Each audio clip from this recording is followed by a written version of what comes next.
નમસ્તે. આજે આપણે વાત કરીશું એડજસ્ટમેન્ટ ડિસઓર્ડર. એડજસ્ટમેન્ટ ડિસઓર્ડર એટલે શું? કોઈપણ વ્યક્તિના જીવનમાં અચાનકથી કોઈપણ રીતના ફેરફાર આવે, ઉદાહરણ તરીકે સામાજિક, કૌટુંબિક, કામની લગત તથા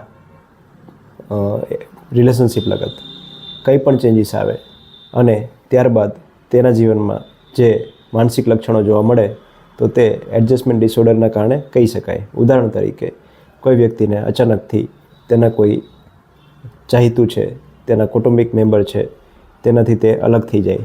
ઘણી વખત રિલેશનશિપમાં ડિવોર્સ થઈ જાય. ઘણી વખત છે તો તેને ફિઝિકલ સ્ટ્રેસ આવે, એટલે કે અચાનકથી કોઈ દિવસ એવો તાવ ના આવ્યો હોય ને તાવ આવવા માંડે, અથવા કોઈ બીમારી એવી એટલે વધારે પડતી જે બીજા માણસોને વારંવાર થતી હોય પણ તેને ન થતી હોય અને અચાનક એ બીમારી એને થાય તો તે પણ તેના માટે ફિઝિકલ ચેન્જીસ કહેવાય. ત્યારબાદ એન્વાયરમેન્ટલ, એટલે કે કોઈ વખત એક જગ્યાએથી બીજી જગ્યાએ રહેવા જાય, એક સ્કૂલ છોડી બીજી સ્કૂલમાં એડમિશન થાય અને જે જૂની સ્કૂલ છે એમાં રહેવું હોય પરંતુ કોઈ સંજોગ અનુસાર તેને બીજી સ્કૂલમાં જવું પડે. તો આ પ્રકારની કોઈ અચાનકથી એવી જે પરિસ્થિતિ છે જેનું નિર્માણ થાય અને જે દેખીતી હોય ત્યારબાદ તેના જીવનમાં, તેના શરીરમાં, તેના માનસિક લક્ષણોની શરૂઆત થાય, જેવા કે એન્ઝાયટી, એટલે કે ઘણી વખત વિચાર આવવું, મન ઉદાસ રહેવું, ચીડિયાપણું રહેવું, ગમવું નહીં, સોરવવું નહીં, ખાવા પીવામાં ફેરફાર થઈ જવો, ભૂખ નહીં લાગવી, ઊંઘમાં થોડો ઘણો ફેરફાર થઈ જવો. અને આ જે લક્ષણો છે એ થોડા પ્રમાણમાં, વધારે નહીં પરંતુ થોડા પ્રમાણમાં થોડા તેનામાં જોવા મળે.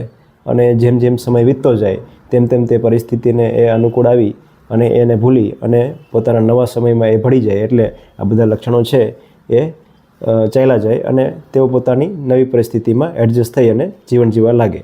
તો આ માટે યુઝ્યુઅલી નોર્મલ જે સમયગાળો છે એ 1 મહિનાથી 6 મહિના સુધી હોય છે. પરંતુ જો આ બધા લક્ષણોમાં, માનસિક લક્ષણોમાં વધારે પડતી તકલીફ થવા માંડે, તેને કારણે ઊંઘ નહીં આવવી, જેમ જે જમવાનું નહીં જમવું, ત્યારબાદ કામે નહીં જવું, ઘણીવાર જો વિદ્યાર્થી હોય તો સ્કૂલે જવાનું બંધ કરી દેવું, આ પ્રકારના જો લક્ષણો વધી જાય તો તેઓને ડૉક્ટર પાસે જઈ અને સારવાર કરાવવી જરૂરી છે. પરંતુ સામાન્ય લક્ષણો હોય તો તેઓ વેઇટ કરી શકે છે અને થોડાક સમય બાદ, એટલે કે 3 મહિનાથી 4 મહિના, 6 મહિનામાં એ લક્ષણો ધીરે ધીરે ઓછા થઈ જાય છે અને તેઓ પોતાનું જીવન પાછું રૂટિનમાં જીવવા માંડે છે.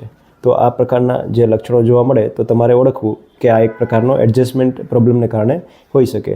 પરંતુ અને જો આવા લક્ષણો વધી જાય તેને કારણે તેના જે કામમાં છે, વિદ્યાર્થી હોય તેની સ્કૂલમાં છે, પરફોર્મન્સ ડાઉન થઈ જાય તો પછી તેઓ સાયકિયાટ્રિસ્ટને કન્સલ્ટ કરી અને સારવાર કરાવી શકે છે.